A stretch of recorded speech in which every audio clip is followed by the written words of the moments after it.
کہ فطرت سے جب بغاوت کرو گے تو فطرت معاف بولو نہیں کرے گی. فطرت سے مت لڑو, جو نیچر جیسے چلنے کا کہہ رہی نا, تمیز سے نیچر کے ساتھ چلتے رہو. کیا خیال ہے, غلط تو نہیں ہے؟ تو خلاصہ وہی نکلا کہ فطرت سے مت لڑو. کیا خلاصہ نکلا بولو. تو یہ کوتاہی آج بہت سے لوگوں سے ہوتی ہیں. لانگ روٹ پہ جا رہے ہیں, دیکھ ہی نہیں رہے کہ کوئی جو ہے وہ راستے میں پیٹرول پمپ ہوگا کہ نہیں ہوگا, اسپیئر ٹائر کے بغیر چلے جا رہے ہیں. پھٹ گیا تو کوئی بات نہیں, اللہ پہ توکل کر کے جا رہے ہیں, کوئی مسئلہ نہیں. او بھائی, اللہ نے کب کہا ہے کہ میں نے ضمانت لی ہے کہ تمہارے ٹائر کو کچھ نہیں ہوگا؟ میں آپ کا کافی ٹائم سے سنتا ہوں, کچھ میرے غیر مسلم بھائی پر محنت چل رہی ہے لیکن رشتے کا مسئلہ ہے. الحمدللہ, خود انہوں نے الحمدللہ لکھا ہوا ہے. میں نالائق کے ذریعے اسلام لائے, چندے وغیرہ کی ضرورت نہیں. پتہ نہیں کیا کہہ رہے ہیں یار. بھائی اللہ ان کو اسلام کی توفیق دے, بہت بڑی نیکی ہے کسی غیر مسلم کو اسلام کی دعوت دینا. مسلمان ہو جائے گا تو شادی بھی ہو جائے گی انشاءاللہ. مسلمان ہو گئے تو شادیوں کا 4 شادیوں کا چانس ہو جاتا ہے اس کے لیے.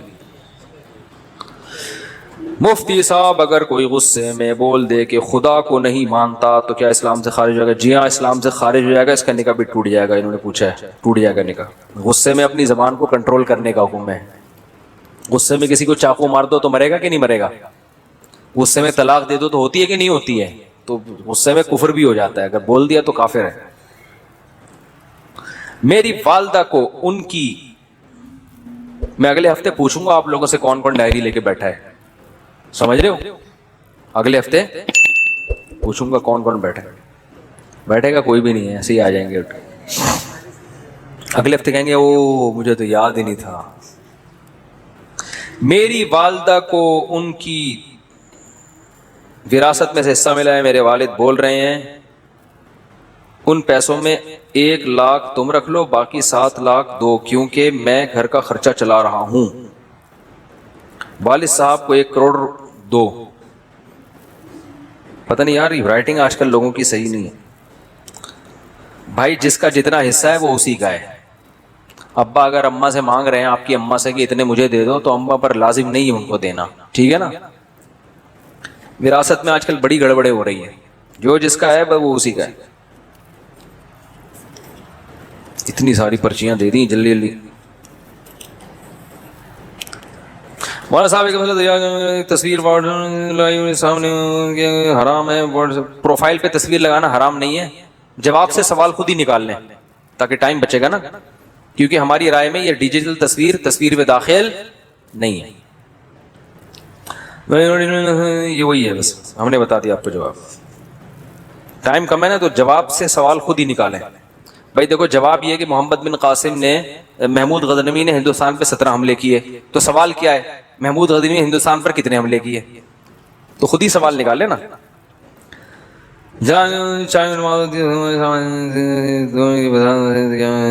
نہیں, مسجد میں دوسری جماعت ہماری رائے میں ٹھیک نہیں ہے. کمپنی میں نماز پڑھنا جائز ہے, ہاں کمپنی میں پڑھ سکتے ہیں. مفتی صاحب, ہماری کمپنی میں ایک, ابے بھائی یہ فرقہ وارانہ سوال نہ پوچھا کرو یار. آج کل ایک مسئلہ بہت کہ داڑھی رکھنے والے کو لوگ مولوی سمجھتے ہیں, اور لوگ اس کے خلاف ایک بیان ریکارڈ, آپ اس کے خلاف ایک بیان ریکارڈ کروائیں کہ ہر داڑھی والا مولوی نہیں ہوتا, اور ان میں مثالوں کے ساتھ فرق واضح فرمائیں. یہ کوئی معاشرتی علوم کا پرچہ لگ رہا ہے مجھے. کہہ رہے ہیں ان میں مثالوں کے ساتھ فرق واضح فرمائیں. ہوتا ہے نا 3 سوال ہیں اور ایک کی ایک مثال لکھنی ہے. ایک مثال کے 5 نمبر ہیں اور سوال کے جواب کے 20 نمبر ہیں. یہ کہہ رہے ہیں کہ بھائی آج کل جب داڑھی رکھ لو تو لوگ کیا تانا دیتے ہیں کہ یہ مولوی بن گیا ہے. ان کو بتائیں, یہ مجھے کہہ رہے ہیں کہ ان کو بتائیں کہ ہر داڑھی والا مولوی نہیں ہوتا. میں آپ سے کہہ رہا ہوں کہ آپ یہ مولوی کے لفظ سے اتنا چڑ کیوں رہے ہو کہ آپ کو کوئی مولوی کہہ دے تو آپ کو غصہ آ جائے. بولے اللہ کا شکر ہے یار, ہم تو فری پھوکٹ میں ہم کو مولانا کہہ دیا آپ نے یار, حالانکہ ہم تو پڑھے لکھے بھی نہیں ہیں. دیکھو, جس چیز کے برحق ہونے کا یقین ہو نا, اس پہ کبھی احساس کمتری کا شکار نہ ہو. میں اپنی بات آپ کو بتاؤں, مجھے مولوی پن سے اتنی, اللہ معاف فرمائے, احساس کمتری اور نفرت سی تھی جو غلط تھا, کہ ہمارے اسکول میں 14 اگست پہ ایک پروگرام ہوا 5ویں کلاس میں. تو اس میں وہ پروگرام ہوتے ہیں نا, تو اس میں کسی کو فوجی بنایا, کسی کو کسان بنایا, کسی کو تاجر بنایا, وہ ملی نغمہ پیش ہوتا ہے. تو مجھے مولوی بنا دیا. میں نے کہا میں نہیں بنوں گا, کرتا شلوار اور ٹوپی. میں نے کہا نہیں میں نہیں بنوں گا, اور میں نہیں بنا. لیکن پھر ایسا بنا کہ سچی مچی کا مولوی, سچی مچی کا مطلب جس کو لوگ مولوی کہتے ہیں, ایسا مولانا بن گیا. تو اس لیے کہ جب ہم نے ارادہ کیا, ہم نے کہا کشتیاں جلا دو یار, اب مولوی ٹھیک ہے جاؤ. تو کوئی شرمندگی والی بات. ہمارے حضرت مفتی رشید احمد صاحب کے پاس ایک اس میں PIA میں ایک بہت بڑے آفیسر اذان دیا کرتے تھے. حضرت کے پاس جب آتے نا تو وہ اذان وہی دیتے تھے. تو وہ PIA میں بہت بڑا عہدہ تھا. تو جب کوئی ان سے پوچھتا نا کہ آپ کیا ہیں, تو وہ یہ نہیں کہتے تھے میں PIA میں آفیسر ہوں, وہ کہتے تھے میں دارالفتاء والارشاد کی مسجد میں مؤذن ہوں. وہ کہتے تھے یار جس چیز پہ قیامت کے دن فخر کر سکتا ہوں نا, وہی چیز ابھی دنیا میں بھی بتاؤ. قیامت کے دن اللہ پوچھے گا کیا تھے, تو میں کہوں گا اللہ میں اذان دیا کرتا تھا. میں کیا تھا؟ مؤذن تھا. تو اب دنیا میں بھی اسی پہ. قیامت میں کہو گے کہ اللہ میں مؤذن تھا, اللہ کہے گا دنیا میں تو جب کوئی تجھ سے پوچھتا تھا تو اگر لوگ پوچھتے تھے بھی تو مؤذن ہے, ابے میں مؤذن نہیں ہوں, ہاں کبھی کبھار ویسی اذان دے دیتا ہوں, مؤذن نہیں ہوں بھائی, میں کوئی مؤذن تھوڑی ہوں. تو احساس کمتری میں مت آیا کرو. میں اپنا ایک واقعہ بتاتا ہوں نا. میں ٹرین میں جا رہا تھا, بہت پرانی بات ہے, نماز کا ٹائم ہوا. شرعی حکم یہ ہے کہ ٹرین اگر جنگل میں ہے جہاں کہیں دور دور بھی اذان نہیں ہو رہی, تو آپ جب فرض نماز پڑھیں گے تو سنت ہے کہ اذان کہیں پہلے.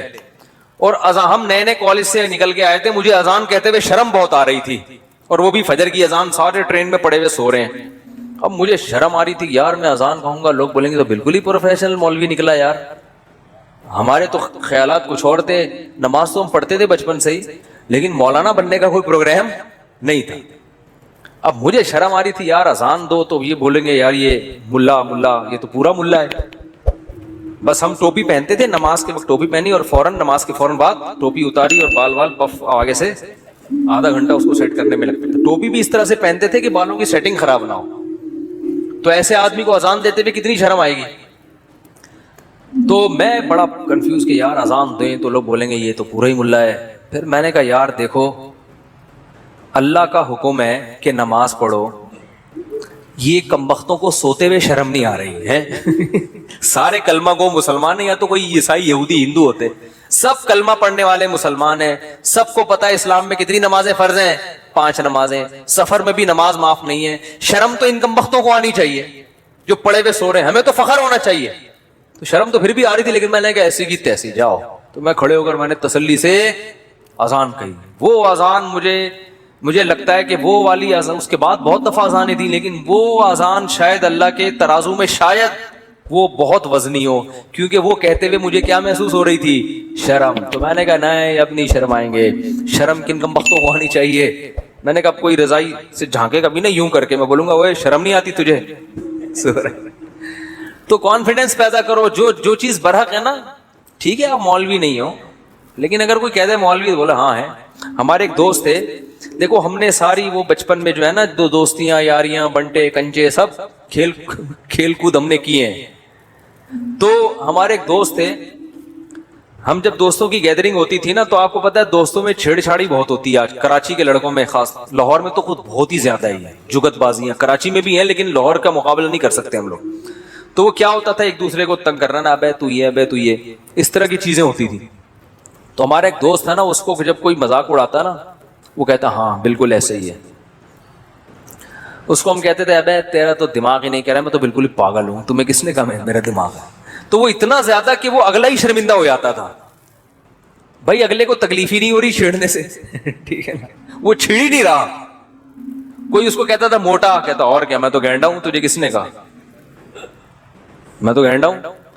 تو وہ نا یہ الٹا یہی الفاظ دہرانا شروع کر دیتا تھا. اس کا نتیجہ نکلتا کہ پھر کوئی اس کو چھیڑتا تھا ہی نہیں, یہ چھیڑ ہی نہیں رہا. اور کچھ لڑکے ایسے ہوتے تھے جن کو ذرا سے چھیڑو نا وہ لال پیلے ہو جاتے تھے, ان کو تو طبیعت سے لڑکے چھیڑتے تھے. لڑکوں کا پھر ان کو چھیڑنے کے علاوہ کوئی کام ہوتا ہی نہیں تھا. تو وہ ایک لڑکا اس میں تھا جو اس بیچارے کا قد تھوڑا چھوٹا تھا, اللہ معاف فرمائے, یہ جائز نہیں ایسے کرنا, لیکن لڑکوں کو کہاں جائز ناجائز دیکھتے ہیں. تو اس کو نا ایک لڑکے نے چھیڑا کہ ابے تو ٹھیک نا, اس کو غصہ آیا نا, غصہ آ کے نا یوں ہلتا تھا وہ. تو کہتے ہیں بے اس کا مطلب اعصابی کمزوری بھی ہے، ٹھیک، غصہ بھی جلدی آتا ہے. اس کو ایک تو تم تپا رہے ہو، چھیڑ رہے ہو، جب اس کو غصہ آ رہا ہے تو اور بجائے اس کے کہ اللہ کا خوف پیدا کریں اسے کہتے ہیں اس کا مطلب اعصاب بھی کیا ہے، کمزور ہیں آپ. غصہ بھی جلدی آتا ہے، وہ اور تپتا تھا. لیکن وہ جو دوسرا تھا نا وہ تو اس لیے اگر کوئی آپ کو مولوی کہہ رہا ہے تو چڑھنے کی ضرورت ہی نہیں ہے. آپ بولو ہاں ہے تو کیا ہو گیا بھائی، تو مولانا ہے، مولوی ہے، ملا ہے، ملا بولو، تو اتنے ٹینشن لینے کا نہیں ہے. اصل میں ملا کے لفظ کو ایسا بدنام کر دیا ہے نا، اور پھر بہت سے داڑھی والوں نے بھی بدنام کیا ہے. داڑھی رکھ کے بعض لوگ کچھ الٹے کام کر لیتے ہیں. داڑھی والے چور نہیں ہوتے لیکن چور بھی بعض دفعہ داڑھی رکھ لیتے ہیں، تو یہ پھر مصیبت ہے. کیا تراویح حضرت عمر کے دور میں شروع ہوئی تھی؟ حضرت عمر نے اسے بدعت قرار دیا. حضرت عمر نے بدعت حسنہ قرار دیا، لغوی ہے، شرعی بدعت نہیں، لغوی بدعت. اس میں پھر کبھی بیان کروں گا تفصیل سے. میرے بھائی کا السلام علیکم اور صلی اللہ علیہ وسلم کا صحیح تلفظ بتا دیں. السلام علیکم کا ہے السلام علیکم، جو آج کل لوگوں نے ساشے پیش کر رہے ہیں سلام، السلام علیکم، ایسے سلام ہوا السلام علیکم. ہمارے کو استاد سے بڑے مزاحیہ تھے، ان کو جب کوئی سلام کرتا نا تو جواب میں کہتے یہ جواب دیتے تھے. تو ہم ان سے کہتے یہ کہ انہوں نے کہا سلام میں بھی سین کی ہلکی سی آواز آئی ہے تو جواب بھی اسی اسٹائل کا ہوگا بس. تو سلام ہو بھائی السلام علیکم، آپ پر سلام، جواب میں وعلیکم السلام. اور جب درود پڑھیں تو صلی اللہ علیہ وسلم، اس میں کوئی ٹائم خرچ نہیں ہوتا. لوگ کہتے ہیں نبی کریم صلی اللہ علیہ وسلم نے فرمایا، ارے تمیز سے بول دے یار، نبی کریم صلی اللہ علیہ وسلم نے ارشاد فرمایا. کتنا ٹائم لگے گا؟ پب جی میں اتنا گھنٹوں گزار کے ٹائم ضائع کرتے ہو یار، درود شریف تمیز سے نہیں پڑھا جاتا. رسول ہمارے حضرت فرماتے تھے آپ صلی اللہ علیہ وسلم کا سب سے بہترین لقب ہے رسول اللہ. میں اکثر بیان میں دیکھتا ہوں، وہ بولتا ہوں رسول اللہ صلی اللہ علیہ وسلم نے فرمایا، کیونکہ نبی کا جو ہے نا اس سے بہتر کوئی عہدہ ہے نہیں کہ آپ اللہ کے کیا ہیں، رسول ہیں، اللہ کے نمائندے. تو سب سے پیارا لفظ کیا ہے؟ رسول اللہ صلی اللہ علیہ وسلم. تو تمیز سے بولا کریں، شارٹ کٹ نہ مانے کریں رسول اللہ رسول. آپ فرمایا یوں بول رہے ہوتے ہیں لوگ، جیسے میں سوال پڑھتا ہوں نا ایسے لوگ درود پڑھتے ہیں.